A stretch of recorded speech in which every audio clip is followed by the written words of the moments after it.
50% universities जो हैं वो सितंबर के प्रोग्राम्स के लिए वो अभी अवेलेबल है और आप वहाँ पे जा सकते हैं पढ़ने के लिए। इसी तरह से मास्टर प्रोग्राम के लिए आपके पास 4 साल की बैचलर्स डिग्री है तो वो ज़्यादा वो प्रेफर करते हैं कि आप अगर कॉम्पिटिटिव प्रोग्राम्स के लिए अप्लाई करते हैं तो आपका CGPA 3 से अबव होना चाहिए। IELTS, पियर्सन यानी PTE और TOEFL जो है ये 2 साल के लिए वैलिड होता है, तो वैलिडिटी आपकी होना ज़रूरी है। अस्सलाम वालेकुम व्यूअर्स, आप देख रहे हैं मशरक डिजिटल। प्रोग्राम है मेरा मुस्तकबिल एजाज राही के साथ। नाज़रीन, यूरोप जाने के ख्वाहां बहुत सारे लोग पाकिस्तान में मौजूद हैं। स्टूडेंट्स जो मायूस हुए UK की पॉलिसीज़ की वजह से, ऑस्ट्रेलिया की पॉलिसीज़ की वजह से, उन्होंने रुख किया है अब यूरोप की तरफ। यूरोप में जहां बहुत सारे दूसरे ऑप्शंस हैं, उसमें एक बहुत अच्छी ऑप्शन है आयरलैंड की। जी हाँ, आयरलैंड यूरोप का एक मुल्क। यहाँ क्यों जाया जाए पढ़ने के लिए? सबसे पहली बात कि वहाँ पे वर्ल्ड क्लास एजुकेशन जो है वो अवेलेबल है। इंग्लिश स्पीकिंग कंट्री है। शेंजन के आप दूसरे कंट्रीज में जाएं तो वहाँ लैंग्वेज बैरियर है, लैंग्वेज प्रॉब्लम है, लेकिन आयरलैंड इंग्लिश स्पीकिंग कंट्री है, इसलिए लोग उसे ज़्यादा पसंद करते हैं। Excellent career opportunities. जी हाँ, बहुत सारी जो मल्टीनेशनल कंपनीज हैं, जो टॉप रैंक्ड कंपनीज हैं, उनके यूरोपियन अगर हेडक्वार्टर्स आप देखें, हेड ऑफिसेस देखें, तो वो आयरलैंड में मौजूद हैं, जिसमें गूगल है, माइक्रोसॉफ्ट है, एप्पल है, मेटा है, अमेज़न है, इंटेल है और डेल वगैरह इसमें शामिल हैं। कुछ मेडिसिन की कंपनीज या फार्मा कंपनीज जो हैं, उनके भी हेड ऑफिसेस यहाँ पे मौजूद हैं। इसका सबसे बड़ा फ़ायदा इन कंपनीज के वहाँ होने का वो ये है कि आप जब अपनी पढ़ाई, अपनी डिग्री कंप्लीट कर लेते हैं तो आपके पास एम्प्लॉयमेंट अपॉर्चुनिटीज़ जो हैं वो बहुत ज़्यादा हो जाती हैं IT सेक्टर में, इंजीनियरिंग में और फार्मा में। आप अपनी डिग्री करने के दौरान काम कर सकते हैं।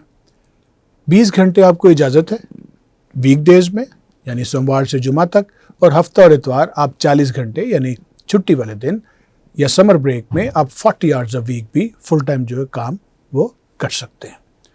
डिग्री करने के बाद आपके पास पोस्ट स्टडी वर्क अपॉर्चुनिटीज़ हैं कि आप बैचलर्स करने के बाद आपको तकरीबन 1 साल का जो पोस्ट स्टडी वर्क परमिट है वो मिलता है। इसको लेवल 8 प्रोग्राम कहते हैं बैचलर्स को। मास्टर्स करने के बाद, जो कि लेवल 9 कंसीडर किया जाता है, उसके बाद आपको 2 साल का पोस्ट स्टडी वर्क परमिट मिलता है, जिसके दौरान आप अपनी जॉब भी ढूंढ सकते हैं। सेफ़ है, फ्रेंडली इन्वायरमेंट है। जितने लोग आयरलैंड में बसते हैं वो दूसरे मुल्कों से भी अगर आएँ तो वो अपने आप को वहाँ पे बड़े महफूज तस्वुर करते हैं और एक दूसरे के साथ उनका मेल जोल भी बहुत अच्छा है। ये गेटवे है यूरोप में एंटर होने के लिए। जैसे मैंने पहले अर्ज़ किया कि बहुत सारी नेशनल कंपनीज़ के वहाँ पे हेडक्वार्टर्स या हेड ऑफिसेस मौजूद हैं, तो आप यूरोप में एंटर होकर अपने करियर को बेहतर तरीके से संवार सकते हैं।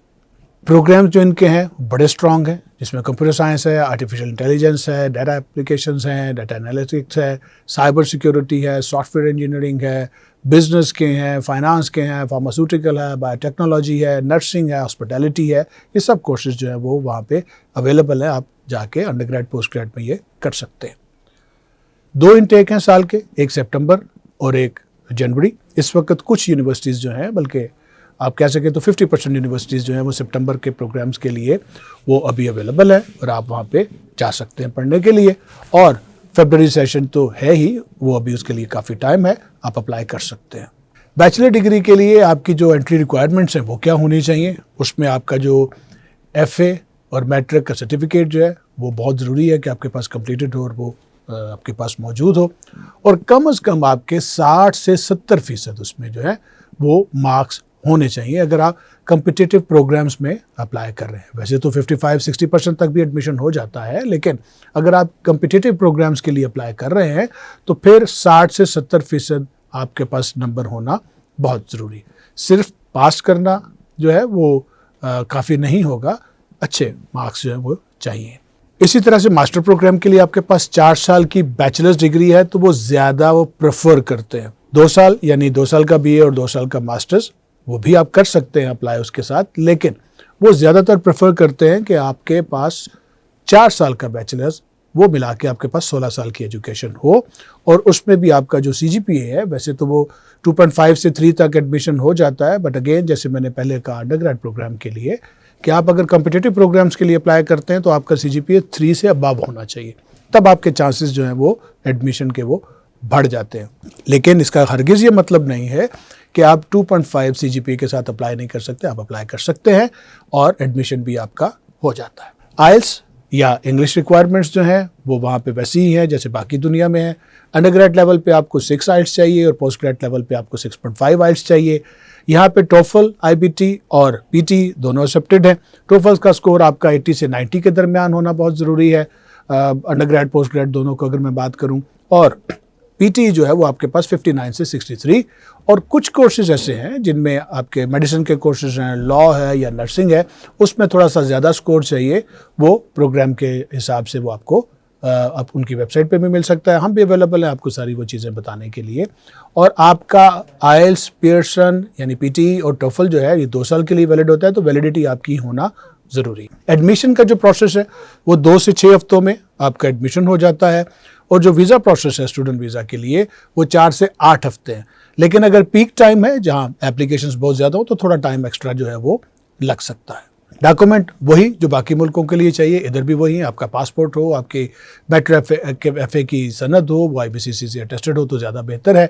इसी तरह से अगर आप मास्टर्स के लिए जा रहे हैं तो आपकी 16 साल की एजुकेशन का प्रूफ आपके पास होना चाहिए, ट्रांसक्रिप्ट और डिग्री। इसके अलावा पर्सनल स्टेटमेंट यानी SOP वो होना ज़रूरी है। इंग्लिश प्रोफिशिएंसी टेस्ट यानी आइल्स, टोफल, पियर्सन जो भी आपने कर रखा है वो, डिटेल्ड CV, बहुत सारी यूनिवर्सिटीज़ हैं वो मांगती हैं कि आपका डिटेल्ड CV हो, और जो अगर आपकी स्टडी के दरमियान गैप है तो वो आपके पास एक्सपीरियंस होना बहुत ज़रूरी है, यानी एक्सपीरियंस लेटर होना कि आप क्या करते रहे। एप्लीकेशन फ़ीस कुछ यूनिवर्सिटीज़ में है जो कि 60 यूरो तक है मैक्सिमम, और ये कुछ यूनिवर्सिटीज़ की 30 यूरो तक भी है, सिर्फ एप्लीकेशन की फ़ीस की हम अगर बात करें। और इसके साथ जो ट्यूशन फ़ी है नाज़रीन, वो आयरलैंड में बैचलर प्रोग्राम के लिए उसकी जो रेंज है वो 10,000 से शुरू होकर 25,000 भी है, वेरी करता है यूनिवर्सिटी टू यूनिवर्सिटी, उनके रैंक और उनकी जो क्वालिफिकेशंस हैं उसके हिसाब से। इसी तरह से जो मास्टर प्रोग्राम है वो शुरू होते हैं 12,000 यूरो से लेके 30,000 यूरो तक, और MBA जो है वो 18,000 से 38,000 यूरो के दरमियान है जो साल की आपकी फ़ीस है। बहुत ख़ास बात हर वीज़े के लिए, हर स्टूडेंट के लिए वो होती है फाइनेंशियल डॉक्यूमेंट्स। यहाँ पे स्टेटमेंट आपको 6 माह की शो करवानी है। स्पॉन्सर आपको जो कर रहा है उसकी बैंक स्टेटमेंट अगर उसकी है आपके अपने अकाउंट में तो आपकी, और जो जिसने स्पॉन्सर किया और आपके पास कोई ऐसा वो नहीं है प्रूफ कि आप क्या करते रहे, आपने खुद कमाई की है कि नहीं, पैसे अर्न कर रहे हैं कि नहीं, तो अगर आपके पेरेंट्स आपको स्पॉन्सर कर रहे हैं तो आपके पास उनकी बैंक स्टेटमेंट और बाकी सारी चीज़ें, उनकी सैलरी स्लिप्स, उनके एम्प्लॉयमेंट लेटर, बिजनेस लेटर, कोई इनकम टैक्स रिटर्न और एफिडेविट ऑफ सपोर्ट, और वीज़ा ऑफिसर के लिए एक जो आप एक लेटर या एफिडेविट जो है वो बनवा सकें तो वो ज़्यादा बेहतर है, वो साथ में होना चाहिए। बैंक स्टेटमेंट यहाँ पे कितनी चाहिए? अगर आपका प्रोग्राम 1 साल का है तो वो नॉर्मली वैसे पहले साल की स्टेटमेंट मांगते हैं, आप ज़्यादा कर सकते हैं तो ज़्यादा बेहतर है। वो आपको कम से कम जो लिविंग एक्सपेंस या मेंटेनेंस के लिए पैसे शो कराने हैं वो 10,000 यूरो हैं, और जितनी फ़ीस आपकी बच गई होगी, फॉर एग्जांपल आपकी फ़ीस है 15,000 यूरो और आपने 8,000 यूरो पे कर दिया तो 7,000 आपकी फ़ीस है और 10,000 आपके पास जो लिविंग के लिए शो कराने के लिए अमाउंट है, दोनों मिला के 17,000 यूरो की स्टेटमेंट आपको शो करवानी है। एक चीज़ ध्यान में रखें, आयरलैंड में वीज़ा के चांसेस अगर आप बढ़ाना चाहते हैं तो बेहतर है कि आप पहले साल की पूरी फ़ीस पे कर दें और अपने जो लिविंग एक्सपेंस हैं वो वहाँ आयरलैंड में ही बैंक अकाउंट खुलवा के उसमें आप ट्रांसफ़र कर दें। यूनिवर्सिटी आपकी रहनुमाई करती है, हम आपकी रहनुमाई करते हैं कि किस तरह से किया जा सकता है। आप ज़्यादा बेहतर ये होगा कि आप अपनी पहले साल की फ़ीस पूरी पे करें और अपने जो लिविंग एक्सपेंस आपने शो करवाने वो बैंक स्टेटमेंट की बजाय आप आयरलैंड में वो ट्रांसफ़र करते हैं वहाँ पे जैसे ब्लॉक अकाउंट के तौर पर, फिर आपके वीज़ा के चांसेस बहुत हाई हो जाते हैं। ये आप पे डिपेंड करता है, अगर आप ऐसा कर सकते हैं तो ज़्यादा बेहतर है। नाज़रीन, हमारे तमाम प्रोग्राम्स को देखने, उनको पसंद करने, लाइक करने और शेयर करने के लिए हम आपके बहुत शुक्रगुजार हैं। चैनल को ज़रूर सब्सक्राइब किया करें ताकि हर नई आने वाली वीडियो आप तक बर वक्त पहुँच सके। आज के प्रोग्राम के लिए इतना ही, आपसे मुलाकात होगी इंशाअल्लाह अगले प्रोग्राम में। तब तक के लिए अल्लाह निगहबान।